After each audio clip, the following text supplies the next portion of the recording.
다 함께 매일 드리는 기도로 1월 11일 주일 새벽 기도회를 시작하겠습니다. 은혜의 하나님, 고요한 이 새벽에도 새로운 하루를 말씀과 기도로 열게 하시니 감사합니다. 오늘 저희가 마주하는 삶의 모든 자리가 주님께서 예비하신 자리인 줄 믿사오니 한 걸음 한 걸음 주님과 동행하게 하옵소서. 새해를 시작하며 우리 교회가 복음의 능력으로 살아 움직이고 은혜 안에서 기쁨으로 춤추는 공동체 되기 원합니다. 환경과 형편에 흔들리지 않게 하시고 오직 복음으로 날마다 새로워지게 하옵소서. 특별히 영락의 모든 가정을 주께서 화목하게 하시고 자녀들이 주님을 인격적으로 만나 말씀 위에 굳게 서게 하옵소서. 성령님의 인도하심을 따라 우리 교회의 신앙 지도 원칙이 경건한 복음주의 신앙의 육성, 성서적 생활윤리의 훈련, 교회 연합 정신의 구현, 세상에서 하나님 공의의 실현을 위해 힘쓰게 하옵소서. 모든 교육자들과 성도들이 예수님의 마음을 품고 믿음으로 나아가게 하옵소서. 예수님의 이름으로 기도드립니다. 아멘. 다 함께 찬송가 95장 부르시겠습니다.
오늘 오이코스 성경 통독 본문은 창세기 31장에서 32장입니다.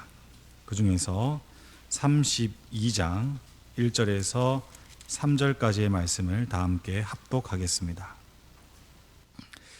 야곱이 길을 가는데 하나님의 사자들이 그를 만난지라.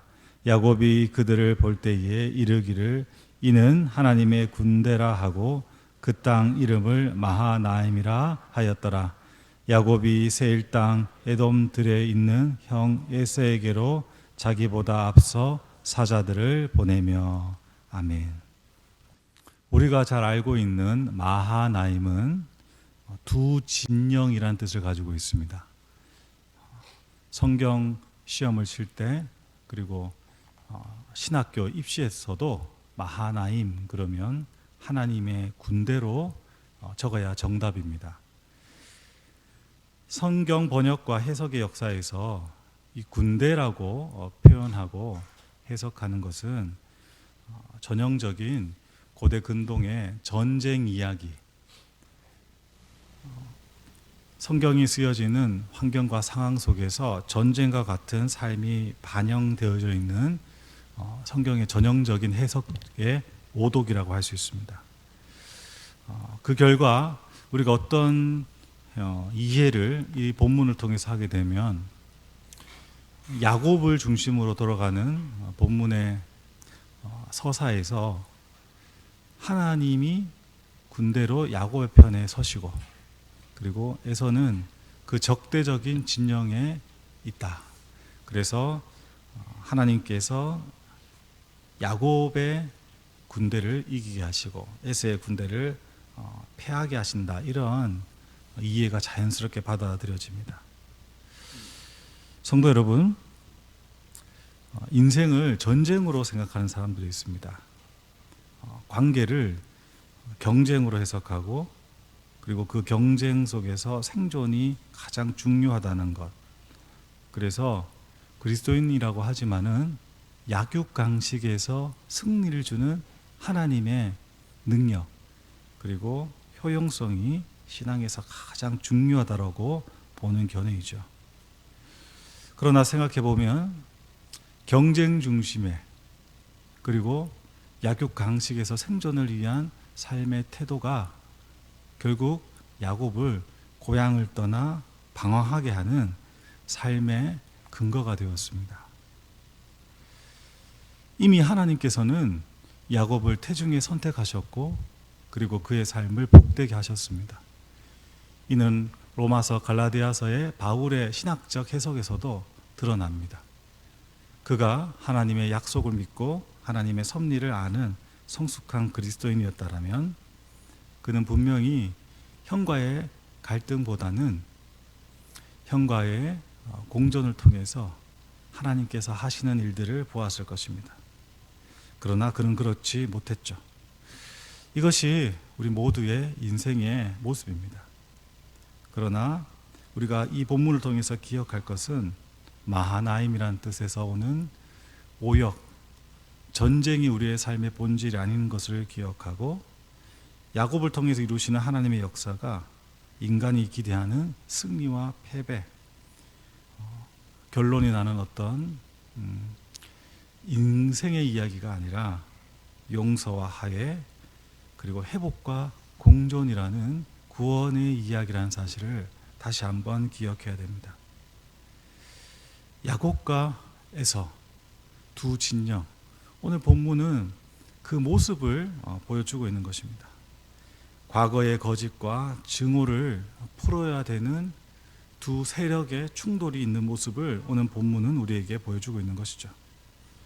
이런 상황에서 앞서 말했던 약육강식과 전쟁에 관련된 세계관을 가진 이들은 누군가가 죽어야지, 누군가가 멸망해야지 그 끝이 보이는 것처럼 보여집니다.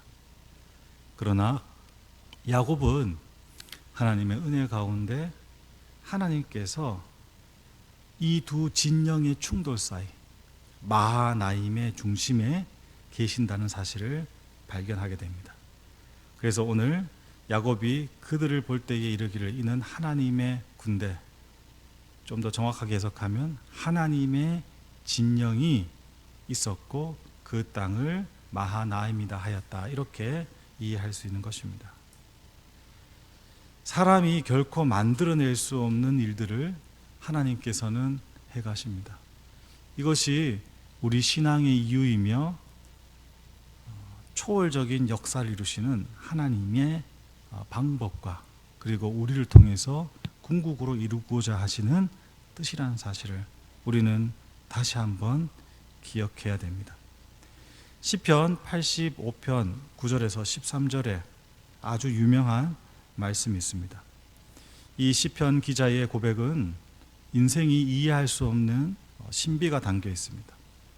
시편 85편 9절에서 13절 중에서 유명한 말씀 10절을 제가 읽어드립니다. 인애와 진리가 같이 만나고 의와 화평이 서로 입맞추며.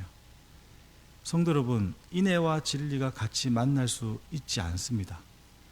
좋은 모습처럼 보이지만 쉽게 이야기해서 정의와 그리고 관용과 용서가 같이 간다는 것이 어렵습니다.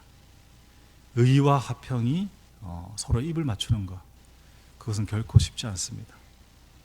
여러분, 야곱과 에서의 삶에 가지는 배신, 거짓, 증오, 그리고 제한된 환경 속에서 누군가가 독점해야 되는 때에 서로 물어뜯고 상처 주는 삶에서는 인애와 진리가 만날 수 없고 의와 화평이 입을 맞출 수가 없죠.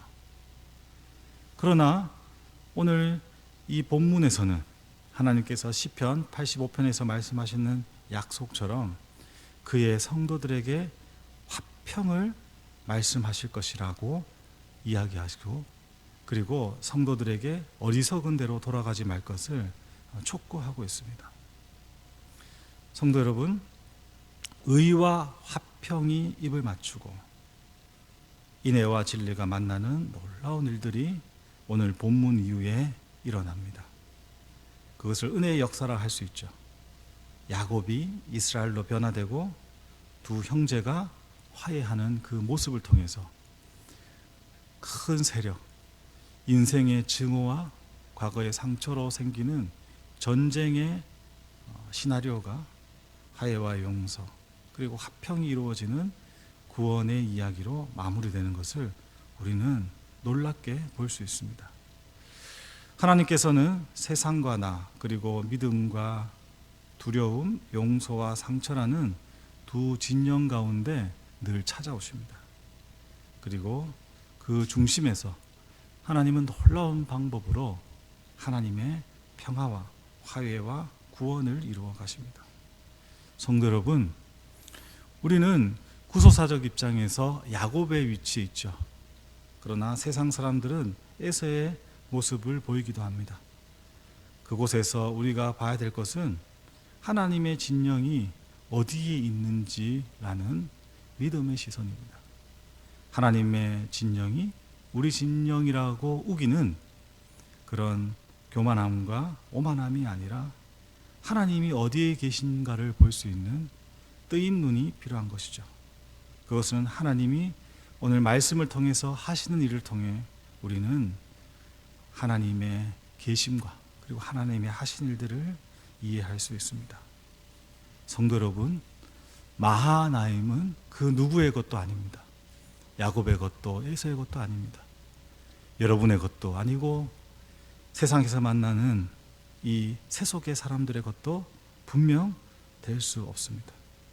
그것은 하나님의 주권적인 의지며 하나님이 하시는 일입니다. 우리가 그 진영을 볼 때에 하나님은 그 안에서 평화의 왕이신 예수 그리스도를 통하여서 이루어지는 화해와 용서, 치유와 회복의 역사를 이루어 가시는 것을 볼 뿐입니다. 성도 여러분, 우리는 마하나임이라는 삶의 자리에 서 있습니다. 그 자리에서 하나님이 어디 계신가? 하나님의 방법은 무엇인가? 그리고 하나님은 어떤 일을 하신가를 바라보아야 합니다. 오늘 대성찬으로 우리가 만나죠. 대성찬의 의미, 성찬의 깊은 뜻이 무엇입니까? 마하나임 속에서 내가 살아온 방식대로 그리고 내 뜻을 가지고 승리하는 것이 신앙의 전부라고 생각했던 인생들이 하나님의 생명의 공급이 끊어지면 아무것도 아니라는 것을 받아들이고 하나님이 주시는 떡과 포도주, 다시 말하면 우리 예수 그리스도의 살과 피를 먹고 마셔야만이 살 수 있는 존재임을 고백하는 시간이 오늘 성찬의 시간입니다. 여러분, 오늘 이 주일이 여러분의 다친 눈이 뜨여지고, 그리고 들리지 않은 귀가 열어지고, 잘못된 생각들이 은혜 가운데 교정되는 하나님의 복이 있기를 빕니다. 마하나임의 자리, 그곳은 평화의 왕이신 주님만이 드러나는 곳입니다. 기도하겠습니다. 하나님 아버지, 감사합니다. 오늘 이 말씀을 통해서 한 주를 시작하는 주일, 하나님께서 함께 하시는 곳에 하나님이 어떤 분이시며 우리를 통해서 무엇을 이루어 가신가를 보여주셨습니다. 마하나임, 두 진영이 부딪혀서 파멸과 멸망의 길을 갈 때에 우리 주 예수 그리스도께서 중재자로 쓰셔서 그 살과 피를 우리를 위해서 쏟으시고 주님과 우리를 화해시키시며, 그리고 우리와 우리 원수를 용서하고 하나 되게 하시는 평화의 왕으로 지금도 계시다는 놀라운 이 사실을 볼 수 있는 눈과 귀를 열어주시옵소서. 대성찬의 주일로 저희들 다시 만납니다. 하나님, 주의 피와 살이 우리를 씻고 새롭게 하여 주시고 하나님의 은혜의 역사에 참여하는 모든 주님의 사람들 될 수 있도록 오늘 이 주일의 시간들을 복되게 하여 주시옵소서. 한 주의 시작 가운데 성도들과 함께 하시며 은혜의 은혜를, 능력의 능력을, 복의 복을, 그리하여서 이 세상의 방식이 아니라 하나님 나라 백성으로 살아가는 놀라운 역사가 있도록 동행하여 주시옵소서. 오늘 하루와 한 주를 주님께 의택하며 우리 주 예수 그리스도의 이름으로 축복하고 기도드립니다. 아멘. 이제 다 함께 작은 소리로 합심하여 기도하겠습니다. 1부에서 5부 예배, 청년의 예배, 교회학교 예배, 국제 예배, 자유인 예배, 찬양 예배를 통해서 영락교회 성도들이 예수님을 더욱 사랑하고 동행하는 삶을 살도록, 1부, 5부 예배의 성찬을 통하여 성도들이 참된 기쁨과 생명의 은혜를 누리도록 신인 권사 임직식과 권사 헌신 예배로 세워진 일꾼들이 사명을 신실하게 감당하도록 다 함께 기도하겠습니다.